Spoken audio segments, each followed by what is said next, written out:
Welcome po sa Our Lady of Lasal at Quasay Parish kung saan ayos lang umiyak at samahan tayo ng mahal na ina sa pag-iyak at sa pagdarasal upang maging maayos ang lahat. Natatandaan ko po minsan mayroon akong narinig na personal vow. Ang personal vow po ay yung personal na ginagawa ng mga ikinakasal at sinasabi nila sa isa't isa, usually pagkatapos ng kasal o sa reception na. At parang ganito yung narinig kong sinabi ng babae dun sa lalaki. Bago ang kasal na ito, may nagtanong sa akin kung paano ko nakakasigurado na ikaw na nga talaga ang the one ko. Siyempre, I'll be spending the rest of my life with you. At ang kasal, sabi nga nila, ay hindi naman parang pagkain ng bagong saing na sinaing. Kapag napasok ka, ay iluluwa mo na. Ang kasal ay hindi lamang damdaming nararamdaman, kundi desisyon din na pinaninindigan. Sabi ko naman sa kanya, wala sigurong particular moment na masasabi mo na siya nang talaga. I believe it's process. Ito ay proseso ng maraming mga moments ko with you na pinagtagni-tagni, pinagsama-sama ko. Hanggang sa ma-realize ko, ikaw na talaga ang... Sinabi ko po ito sapagkat narinig po natin sa ating binasang ebanghelyo ang pagtawag ni Kristo sa kanyang mga disipulo. Hanggang sa bigyan na nga po niya ng misyon ng mga ito. Doon muna tayo doon sa pagtawag. Dito tayo mag-concentrate kayo. Nang tawagin kasi ni Kristo ang kanyang mga alagad, alam po natin na iniwan nila ang lahat. Nag-risk talaga sila. Iniwan nila ang kabuhayan nila, ang karir nila, ang pangarap nila, pati na ang kanilang pamilya. Kaya kung tutuusin, pwede natin silang tanongin isa-isa. Yung tanong sa bride na ikwento ko sa inyo kanina, paano kayo nakasigurado na siya na nga talaga ang the one? Sigurado po kasi ako na hindi nila sinagot agad-agad ito. I'm sure na itanong nila una ito sa kanilang sarili at baka may nagtanong din sa kanila nito. Pero hindi nila ito sinagot kaagad-agad. Sapagkat kung sinagot nila ito kaagad-agad na oo, siya na nga ang the one talaga, bakit nila iniwan si Kristo? Kung sumagot sila dati agad ng, oo, siya na nga ang the one talaga, bakit hindi naman din sila naniwala nung una na siya'y muling nabuhay talaga? Kaya naniniwala ako na ang realization ng mga alagad hinggil sa pagiging the one ni Kristo, siya na talaga ang Diyos na dapat sambahin nating mga tao. Ito ay isang proseso. Proseso ng mga pinagtagni-tagni, mga karanasan nila, moments nila with Jesus, na nagpapatunay na tama na si Kristo ay pinili nila.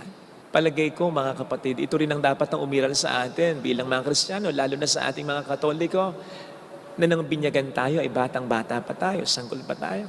Sana sa mga pinagtatagni-tagni nating mga karanasan, patungkol sa ating Panginoon, ma-realize natin na siya talaga ang sawa.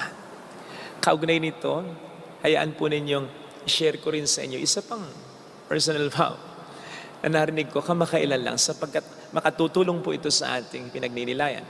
Kasi ang sabi nung babae dun sa lalaki, nung bago pa tayo, tinanong kita kung anong nagustuhan mo sa akin.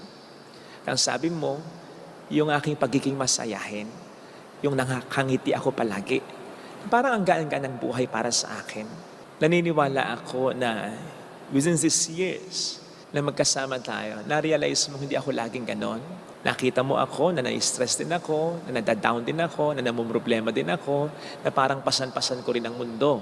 Kaya nga, bago ang kasal na ito, tinanong uli kita, anong nagustuhan mo sa akin? Bakit mo ako minahal? And surprisingly, yun pa rin ang sinabi mo.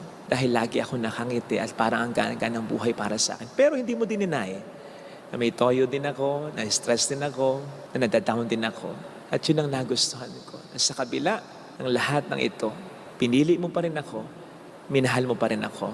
Doon niya mas na-realize na the one talaga para sa kanya, ang asawa niya.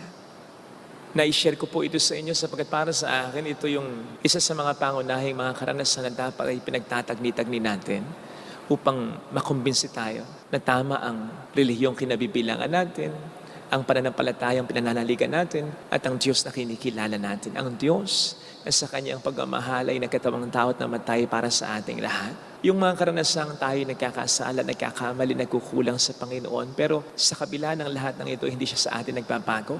Pinipili pa rin niya tayo, minamahal pa rin niya tayo. Ang problema kasi po sa atin, ang pinagtatagni-tagni nating mga karanasan, kadalasan, ay yung mga pangit nating mga karanasan na sigurado namang hindi bigay ng may kapal. Without us realizing yung mga magaganda nating mga karanasan na siguradong bigay sa atin ng may kapal. Pero hindi natin pinagtatagni-tagni, kinakalimutan natin, hindi natin inaalala. Consequently, ang pinagtatagni-tagni natin ay yung mga bagay na hinihingi natin sa Diyos pero hindi pa niya ibinibigay sa atin sapagkat alam naman natin pwede siyang mayroong magandang dahilan para dyan. Habang hindi naman natin inaalala yung mga magandang blessings na binibigay ng Panginoon sa atin kahit hindi natin hinihiling at kusa niya binibigay sa atin na kung tutuusin naman ay mas mahalaga pa, mas magaganda pa kaysa mga blessings na hinihingi natin. Ang pinagtatagni-tagni natin ay yung mga iniisip nating kasalanan at pagkukulang ng Diyos sa atin. Habang hindi natin tinitingnan yung mga kasalanan talaga at pagkukulang talaga natin sa Panginoon na hindi niya pinagtatagni-tagni laban sa atin. Kaya nga nakakakuha pa rin tayo sa Kanya ng blessings. Ito yung mga karanasan na sigurado kong napagtagni-tagni ng mga disipulo upang ma-realize nila na tamang si Kristo ang pinili nila. Sapagkat sa kabila ng lahat ng kanilang mga pagkakamali at pagkukulang, sila ay Kanya pa rin pinagkatiwalaan. Ito sana ang hilingin nating biyaya sa ating banal na pagdiriwang sapagkat pakatandaan po natin na hindi ang Diyos ang kailangan pang may patunayan. Tayo ang may kailangan pang patunayan sa Kanya kung mahal nga natin siya talaga. Pero sa kabila ng hindi pa natin napapatunayan at baka nga hindi na natin mapatunayan, tayo ay patuloy niyang pinipili at minamahal. Ito sana yung mga karanasang pagtagni-tagniin natin. Huwag natin kakalimutan sapagkat sa isang mas malalim na pagninilay, ito ang mas magpapalutang na tama ang relihiyon na ating kinabibilangan, ang pananampalataya na ating pinananaligan, at ang Diyos na ating sinasampalatayan. Amen.